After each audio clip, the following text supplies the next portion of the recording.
बारी बारी पा दो, सारे पा दो बारी बारी। आगे आ जाओ।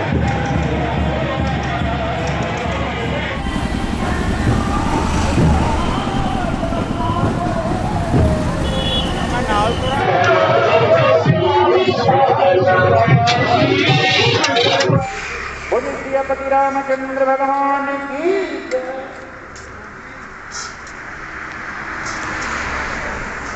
जब तक नारायण है, जब तक इस धरती पर जीवन है, कह दो जय श्री विश्वकर्मा।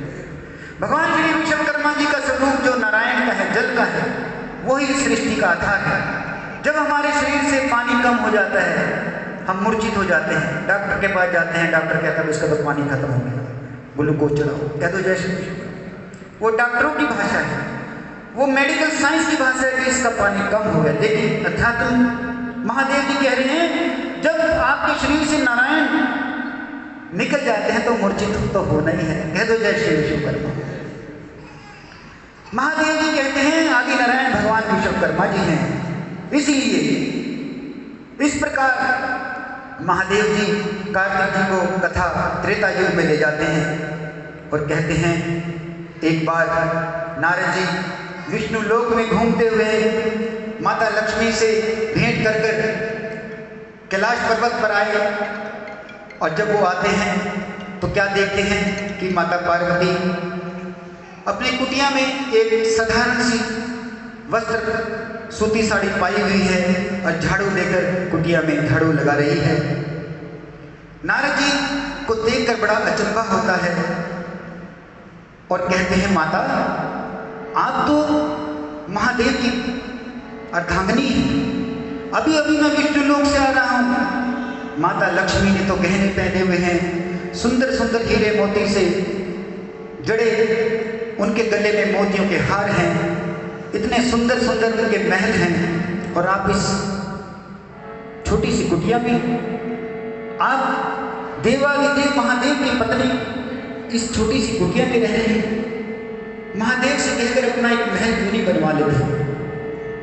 तो देखिए पार्वती कहाँ तो झाड़ू दे रही थी, अब वो अपने महल जैसे सपने का में खो गई और सुध-बुध जब वो गुमसुम हो गई तो नारद जी ने पूछा माँ क्या हुआ। कह रही नहीं कुछ मेरे बेटा, मैं तो तुझे जलपान कराना ही भूल गई, बैठ मैं कुछ बना कर लाती हूँ।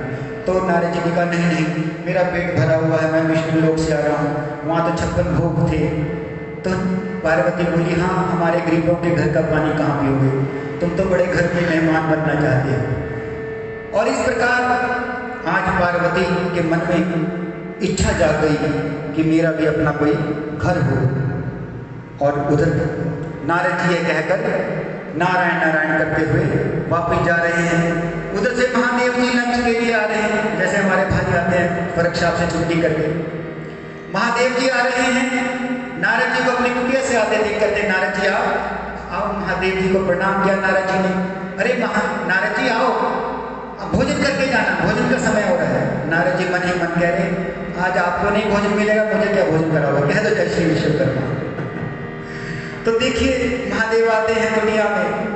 आज पार्वती लेटी हुई है, महादेव जी आते हैं देखते हैं आंगन में झाड़ू पड़ा हुआ है, सुबह के झूठे बर्तन भी पड़े हैं, चूल्हा भी ठंडा है।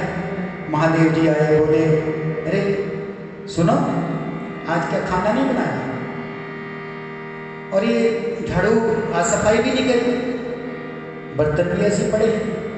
तो पार्वती पता नहीं कहती है तुम कर लो, तुम्हारे हाथ में मेहंदी लगी है।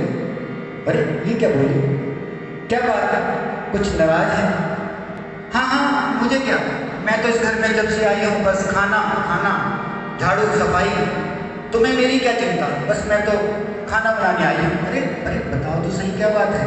नहीं नहीं मैं आपसे पूछती हूँ, आप विष्णु से क्या कम होगा? अरे ये क्या बात कह दी, विष्णु जी अपनी जगह है, मैं अपनी जगह। नहीं नहीं मुझे बताओ तो सही, विष्णु से कम हो आप क्या? जैसे हमारी माता बहनी कहती है ना दूसरे मकान में, क्या तुम मुझसे कम हो? देखो कितना सुंदर मकान बना लिया। अरे विष्णु जी भी सोने जैसे महल और मैं इस कुटिया में, हम इस कुटिया में रहते हैं, हम अपना मकान क्यों नहीं बना लेते? ओहो महादेव समझ गए, आज तो नारद जी मेरे घर में आग लगाकर चले गए। ये किसने बताया? अभी नारद जी आए थे, उन्होंने कहा लक्ष्मी जी तो सोने के महल में रहती है और मैं जब से ब्याह कराई इसी कुटिया में रह रही हूँ, जब बारिश आती है चोने लग जाती है, अब आगे बच्चे भी हैं उनकी भी शादी करनी है, तुम अपना महल क्यों नहीं बना लेते? नहीं मुझे बताओ तो सही, तुम विष्णु से कम हो क्या? जब जहर पीना होता तो भोले को तुम्हें याद करते हैं, है ना? जब जहर पीना होता है तब आपको बुलाते हैं, और जब महल बनवाना होता तब नहीं आपको पूछते वो विष्णु जी भी, महादेव जी आप कैलाश पर्वत पर जंगल में रहते हैं कुटिया बनाकर। तो महादेव जी बोले ऐसी कोई बात नहीं है, अरे हम ठहरे तपस्वी, हमें महलों का क्या करना। लेकिन आज तो पार्वती जिद करके बैठ गई और झुंझला कर गई, फटाफट उसने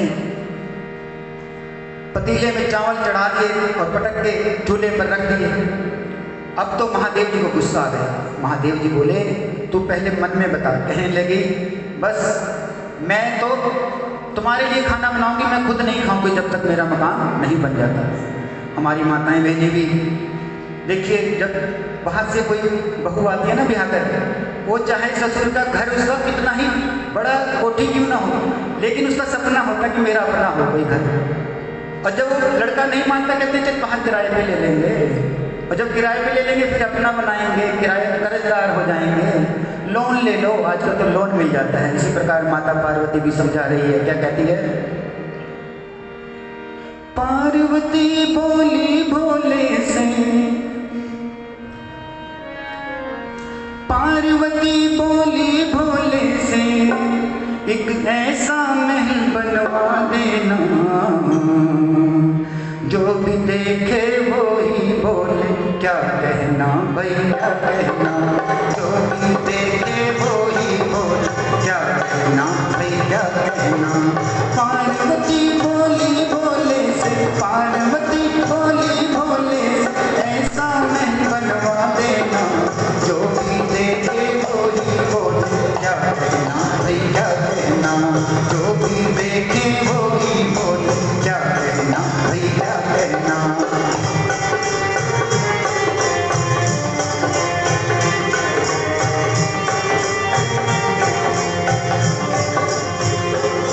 पार्वती कहती है जिस दिन से मैं प्यार करना भाग्य हमारे टूट गए, जिस दिन से मैं प्यार करना भाग्य हमारे टूट गए, 20% भंगिया के हाथ हमारे टूट गए, 20% भंगिया के हाथ हमारे टूट गए।